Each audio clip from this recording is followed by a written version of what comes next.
প্রচলিত পদ্ধতির মিলাদ যদি আপনাদের কথা মতো বেদাত হয়, তাহলে দাঁতওয়ালা পদ্ধতিতে মিলাদুন্নবী আপনারা পালন করেন দেখি। আমরা পরে পালন করবো। আপনি হুজুর, আপনি আপনার বক্তব্য শেষ করেন, আমরা মিলাদুন্নবী একটু পরে পালন করবো। আপনারা ব্যানার টাঙ্গান যে ঈদে মিলাদুন্নবী মাহফিল, ব্যানার টাঙ্গাইয়া আপনারা কি করেন?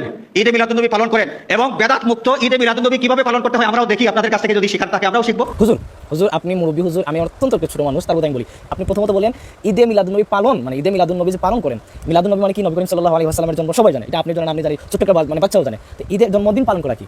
মানে জন্মদিন পালন করা, যে আমরা সচরাচর যেগুলো দেখি, তাহিরি যেগুলো অনেক সময় দেখছি যে কেক কাটা, হ্যাপি বার্থডে টু ইউ বলা হয়, যেগুলো মানে যাদেরকে বলা হয়, এটা পালন করা কি? এটা তো মানে এই মিলাদুন্নবী পালন করা মানে কি? জন্মদিন উৎসব পালন করা।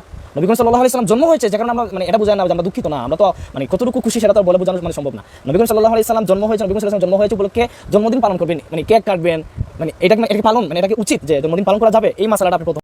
আচ্ছা, সম্ভবত সে হচ্ছে সিলেট সম্ভবত বাড়ি। তো তাদের গোত্রকে অনেকেই বিচি বলে উল্লেখ করেন, যদিও আমি তাকে বিচি বলে উল্লেখ করব না। তো সে আমাদের উস্তাদ, অর্থাৎ আমাদের বলতে হাজার হাজার কোরআনের ছাত্রের উস্তাদ। তো উনাকে বলছে যে তার প্রশ্নের উত্তর দিবেন। তো উনি প্রশ্নের উত্তর দেওয়া লাগবে না, উনার পক্ষ থেকে আমি বলছি।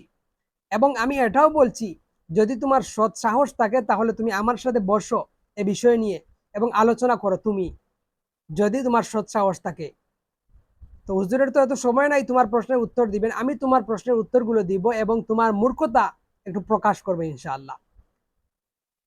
আগে ভাবতাম যে কিছু ইলিম আছে বা কিছু জ্ঞান আছে, কিছু পড়াশোনা আছে, কিন্তু এখন দেখলাম যে শূন্য, কিছুই নাই। তো সে আমাদের উস্তাদকে কয়েকটা প্রশ্ন করছে। উস্তাদ ঠিক কথাই বলেছেন যে আমরা যদি মিলাদুন্নবীর আমাদের মাহফিলটা হয় বেদাত যুক্ত, তাহলে আপনারা বেদাত মুক্ত একটা মাহফিল করুন, যেখানে গিয়ে আমরা শরিক হব। আমাদের কাজ হলো যে কোনো মাহফিলে শরিক হওয়া। তো এর উত্তরে উনি কয়েকটা কথা বলেছেন, হাস্যকর কথা, যেগুলো একটা জাহেলি কথা, জ্ঞানহীন একটি কথা। যে প্রথম কথা ছিল যে পালন কি, তাকে বলা, হুজুর বলে দিবেন যে পালনটা কি। তো আমার প্রশ্ন হলো, পালন এটা খাওয়ার বিষয় না পড়ার বিষয়? পালন কি করা হয়? অন্ততপক্ষে বাংলা জ্ঞানটাও তোমাদের কি নাই? এবং বিশেষ করে তুমি আমাদেরকে পালন বলছো, যে পালন কি? পালন জানো না? তোমাদের বাবা যারা আছে তাদেরকে একটু জিজ্ঞেস করো পালন কি। যারা তোমাদেরকে এরকম বিরোধিতা শিখিয়েছে, তারাই তো অনেক সময় বলে আলোচনার মধ্যে যে আমরা রাসূলুল্লাহ মিলাদ পালন করব কিভাবে, যে রাসূলুল্লাহ যেভাবে করেছেন। তো তাদেরকে জিজ্ঞেস করুন যে পালন কি। তো তাদেরকে জিজ্ঞেস করে এটা জেনে নিন পালন কি। বাংলা কি আপনারা একটু বাংলাও পড়েন না? এই দেখেন বাংলা অভিধান, বাংলা তো পারার কথা, বাংলা অভিধানটা একটু খুলবেন, খোলার পর এই পালন আসলে কি সেটা একটু দেখবেন। পালন শব্দের সমার্থবোধক শব্দ কি? পালন মানে কি? পালন মানে হলো খুশি করা, উদযাপন করা। তো খুশি উদযাপন এগুলো কি খাওয়ার কোনো বিষয়? এগুলো কি পড়ার কোনো বিষয়? এই যে আমরা ঈদুল আদহা, ঈদুল ফিতর যে পালন করি, পালন করা, এই যে পালন করি, এই পালন করাটা কি? খুশি কি মানুষ খায়? খুশি তো মানুষ প্রকাশ করে, উদযাপন করে। এই জ্ঞানটুকু কি তোমাদের নাই? তোমরা কি ঈদুল আদহা, ঈদুল ফিতর এটা পালন করো না? পালন করার তো সময় নাই, বিভিন্ন কাজে ব্যস্ত তোমরা। পালন এটা অভিধান থেকে দেখে নিও পালন কি। আর না জানলে যারা তোমাদেরকে এরকম বিরোধিতা করা শিখিয়েছে তাদেরকে জিজ্ঞেস করো যে পালন কি। তাকে যেটা বলবো, পালন এটা তো খাওয়ার বিষয় নয়। পালন তো মানুষ পালন করে, কি করে? প্রকাশ করে, খুশি করে। এই যে আমরা কেন এটা পালন বলি? ঈদে মিলাদুন্নবী পালন। ঈদে মিলাদুন্নবী তিনটা শব্দ, ঈদ, মিলাদ, পালন। ঈদ মানে কি? খুশি। মিলাদ মানে নবীর জন্ম। নবীর জন্ম কি খাওয়া যায়?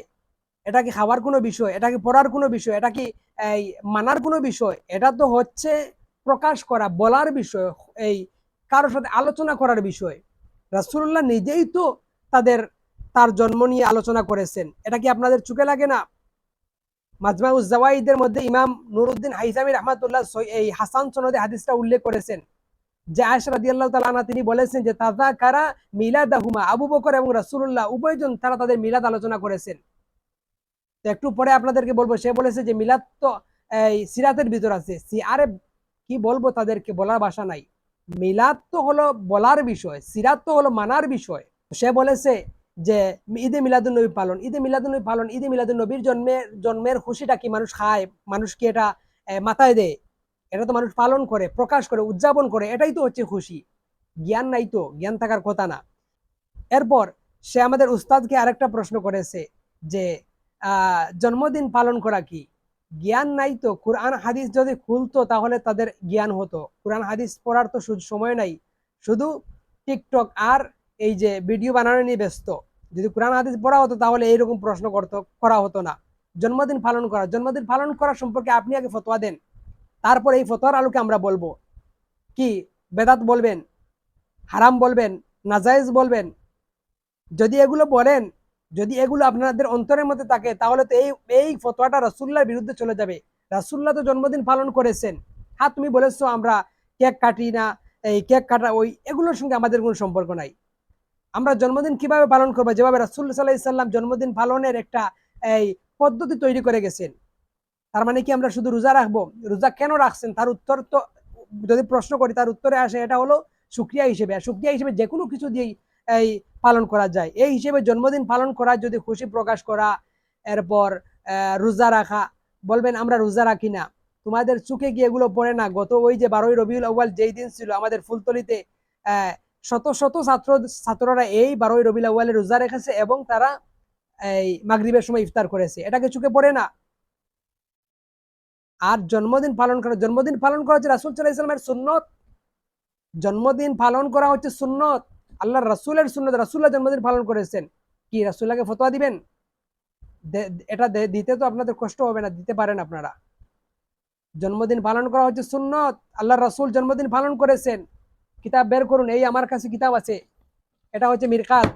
এই মিরকাতের মধ্যে মুল্লা আলী কারি রহমাতুল্লাহ, এটা সহিহ মুসলিমের হাদিস। রাসূলুল্লাহ সোমবার দিন রোজা রাখেন। রাসূলকে প্রশ্ন করা হলো, ইয়া রাসূলুল্লাহ, কেন আপনি এই সোমবার দিন রোজা রাখেন? রাসূল বলেছেন, উলিদতু ফিহি, আমি এই দিনে জন্মগ্রহণ করেছি। তো রাসূলুল্লাহ জন্মদিন পালন করেন নাই। 2, আরেকটা কথা, রাসূল সাল্লাল্লাহু আলাইহি সাল্লাম ইন্তেকাল হয়েছেন এই মাসে, তাহলে এই মাসে খুশি প্রকাশ করি কেন? জাহেলদেরকে বোঝানোর কোনো সুযোগ নাই। আমরা যদি কুরআনুল কারীমের মধ্যে যাই, তাহলে একটা আয়াতও দেখাতে পারবেন না রাসূল, আল্লাহ রাব্বুল আলামিন বলেছেন যে তোমরা রাসূলের ইন্তেকালের কারণে তোমরা কাঁদো, তোমরা একটু কষ্ট অনুভব করো। বলেন নাই। কুরআন খুললে দেখা যায় আল্লাহ বলেছেন, কুল বিফাদলিল্লাহি ওয়া বিরাহমাতিহি ফাবিযালিকা ফালিয়াফরাহু, তোমরা রাসূলের জন্মে বা রাসূলকে পেয়ে তোমরা খুশি প্রকাশ করো। এই আদেশটা আল্লাহ কিয়ামত পর্যন্ত যারা আসবে তাদের জন্য বলেছেন। খুশি প্রকাশ করার কথা তো আল্লাহই বলেছেন। 2 নাম্বার কথা, আপনারা কি রাসূল সাল্লাল্লাহু আলাইহি সাল্লামকে হায়াতুন নবী মানেন না? যদি হায়াতুন নবী না মানেন তাহলে এই কথাটি আপনাদের জন্য বলা ঠিক আছে। আর যদি হায়াতুন নবী মানেন তাহলে এই কথাটি বলা কখনো উচিত হবে না, বা এটা একটা মূর্খতাপূর্ণ। কারণ রাসূল সাল্লাল্লাহু আলাইহি সাল্লাম তিনি হায়াতুন নবী, তিনি জিন্দা নবী। রাসূল সাল্লাল্লাহু আলাইহি সাল্লাম ওফাত করেছেন, এক স্থান থেকে অন্য স্থান পরিবর্তন করেছেন, ইন্তেকাল করেছেন। রাসূল সাল্লাল্লাহু আলাইহি সাল্লাম আমাদের মতো মারা যান নাই। রাসূল সাল্লাল্লাহু আলাইহি সাল্লাম হায়াতুন নবী। আর ইসলামের মধ্যে 3 দিনের বেশি শোক প্রকাশ করা নিষিদ্ধ। এরপর আমরা যদি আদম নবীর ঘটনা দেখি, আদম নবী শুক্রবার দিন জন্মগ্রহণ করেছেন, শুক্রবার দিন তার ইন্তেকাল হয়েছে। এই কয়েকটি কারণের মধ্যে এই 2টা কারণ আছে। তাহলে আল্লাহ তাআলা এই দিনকে বানিয়েছেন ঈদের দিন। সপ্তাহের 7 দিনের একটা দিন শুক্রবার দিন হচ্ছে ঈদের দিন। তাহলে আল্লাহ তাআলা কি ভুল করেছেন? নাউযুবিল্লাহি মিন যালিক। আল্লাহ বুঝেন না, আপনারা বেশি বুঝছেন, তাই তো? 2, সিরাতুন নবীর, এবার রাসূল সাল্লাল্লাহু আলাইহি সাল্লাম বলেছেন যে আমি আমার যে হায়াত তোমাদের জন্য উত্তম, আমার ইন্তেকালও তোমাদের জন্য উত্তম। সুতরাং এখানে তো এই যুক্তি দেখানোর কোনো সুযোগ নাই।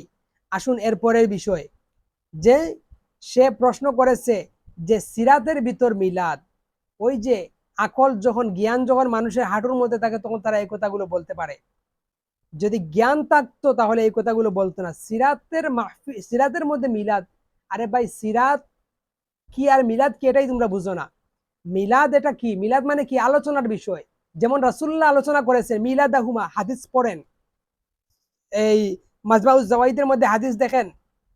আয়েশা রাদিয়াল্লাহু তাআলা আনহা বলেন, তাযাক্কারা মিলাদাহুমা, আবু বকর এবং রাসূলুল্লাহ উভয়জন তারা তাদের জন্মকে আলোচনা করেছেন। মিলাদ এটা হলো আলোচনার বিষয়, আর সিরাত এটা হলো মানার বিষয়। কাদেরকে কি বোঝাবো? এরপর আসেন, আপনারা যে সিরাতুন নবীর মাহফিল করেন, এই যে সিরাতুন নবীর যে মাহফিল আপনারা করেন, আপনাদেরকে চ্যালেঞ্জ করলাম, একটা হাদিস দেখান বা একটা আমল দেখান রাসূল সাল্লাল্লাহু আলাইহি সাল্লাম যে এরকম তোমরা যেভাবে সিরাতুন নবীর মাহফিল গুলো এরকম করেছেন। শুধু মিলাদুন নবী পালন করলেই, মিলাদুন নবীর মাহফিল করলেই বেদাত হয়ে যায়, খারাপ হয়ে যায়, নিকৃষ্ট হয়ে যায়। আর সিরাতুন নবীর মাহফিল করলে বেদাত হয় না? প্রশ্ন করলাম, যদি সাহস থাকে সিরাতুন নবীর মাহফিল রাসূলুল্লাহ এরকম স্টেজ সাজিয়ে এরকম করেছেন মাইক টাঙ্গিয়ে, একটা প্রমাণ দেখান। পারবেন দেখাতে? সম্ভব নয়, দেখাতে পারবেন না তো। শুধু ওইটা, কারণ এটা আপনাদের দোষ নয়, এটা হচ্ছে আপনাদের উস্তাদদের দোষ। কারণ আপনাদের উস্তাদরা এই বিষয়গুলো আপনাদের শিখিয়েছেন যে বিচার মানে তালগাছ আমার, এরকম কথা।